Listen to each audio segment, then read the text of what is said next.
Bonjour mes amis, nous suivons toujours la série d'émissions sur la vie du croyant, croître à la ressemblance de Jésus. Et le thème maintenant, c'est quelles sont les caractéristiques du chrétien charnel. La première caractéristique, alors les deux caractéristiques du chrétien spirituel, c'est ce n'est plus moi qui vis, c'est Christ qui vit en moi. Nous croissons de gloire en gloire à la ressemblance de Jésus. Galates 5, 22, les 9 caractéristiques du fruit d'esprit. Ça, nous l'avons compris.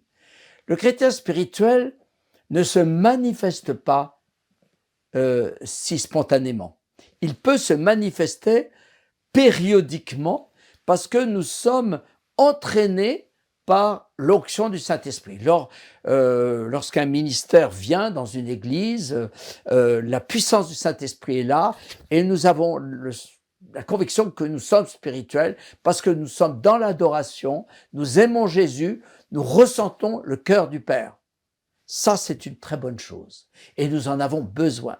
Nous pouvons nous ressentir d'être spirituels lorsque nous sommes passés par un ou plusieurs jours de jeûne et que nous avons passé du temps dans la présence du Seigneur, nous l'avons loué, et là, nous manifestons, nous ressentons l'onction.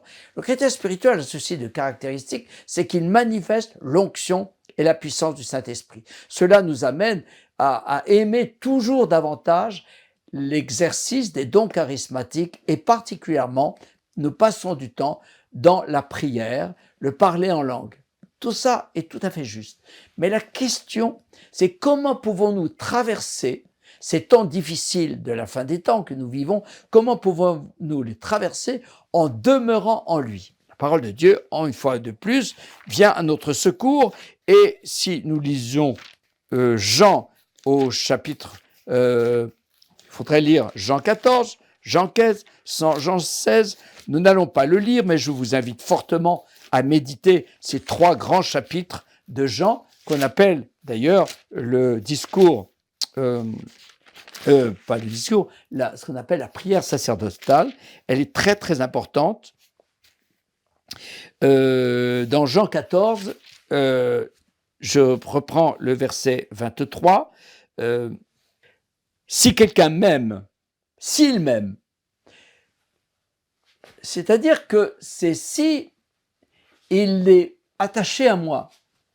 Comment pouvons-nous manifester que nous sommes attachés à Jésus et que nous vivons vraiment un cœur à cœur avec le Seigneur?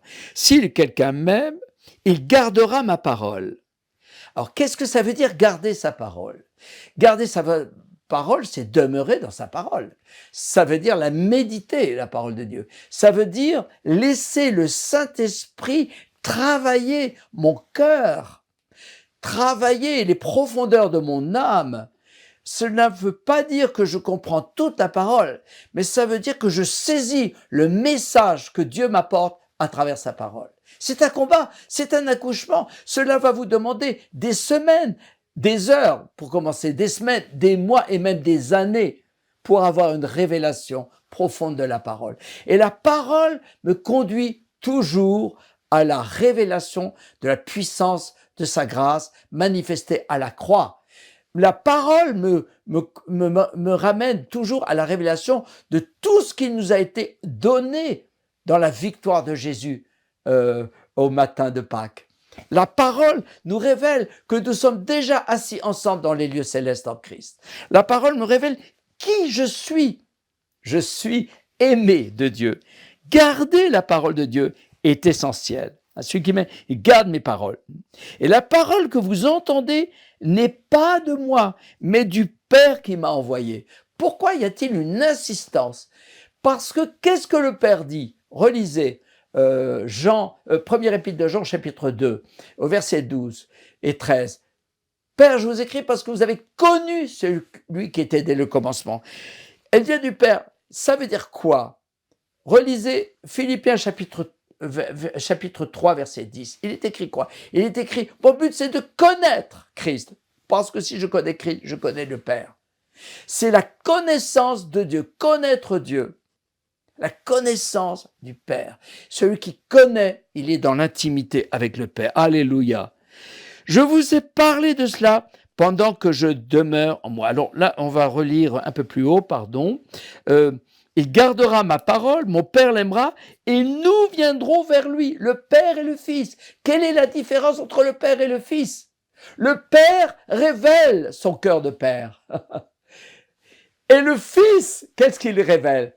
Il révèle la puissance de la grâce. Et nous ferons notre demeure chez lui. Nous ferons notre demeure chez lui. C'est-à-dire, nous allons manifester notre autorité, notre position à la fois sacerdotale et royale. Hein? Et quelle est cette position? Nous sommes assis dans les lieux célestes en Christ.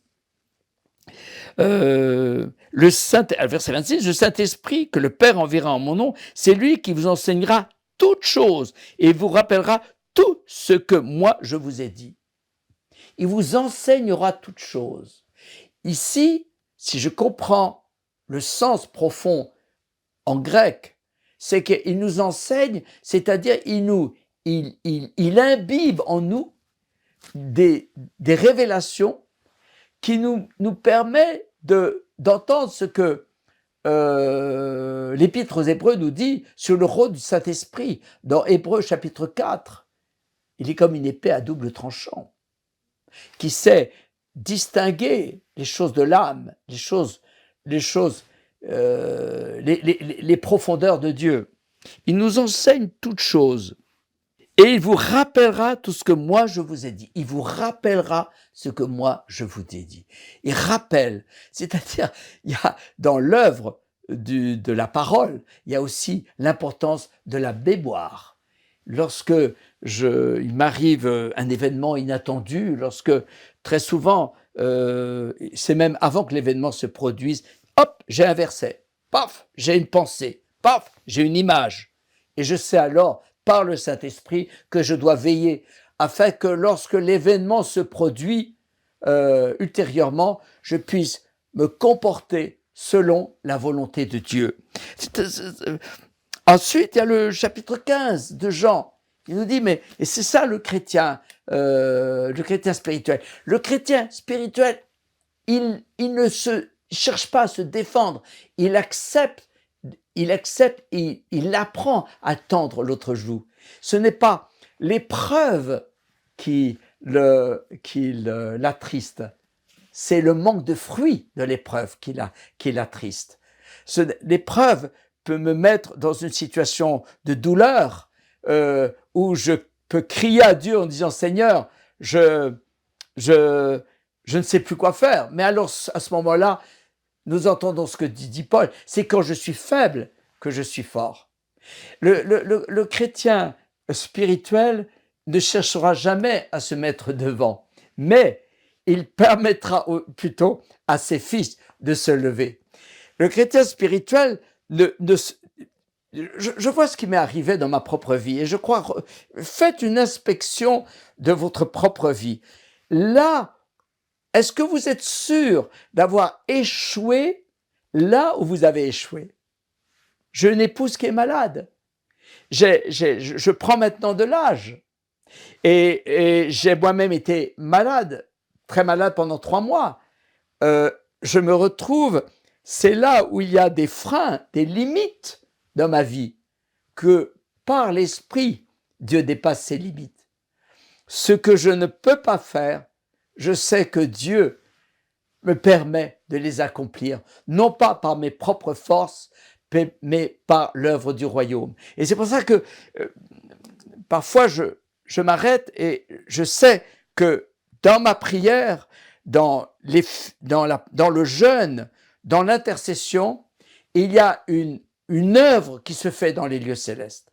À travers les proclamations de la parole de Dieu, il y a une œuvre qui se fait dans le monde spirituel. Il y a une mise en action et je vois arriver les anges et si je ne les vois pas, je les sens. Il y a une action qui se met. Tout enfant de Dieu, là où tout enfant de Dieu, tout territoire, tout territoire où tes pieds se posent, sache une chose, c'est pour laisser le règne de Jésus se manifester là où tu es. Deviens l'oxygène du royaume là où tu es, par ton adoration, par ton intercession, par ton témoignage, je dirais, par la communion fraternelle que tu manifestes à l'égard de tes frères.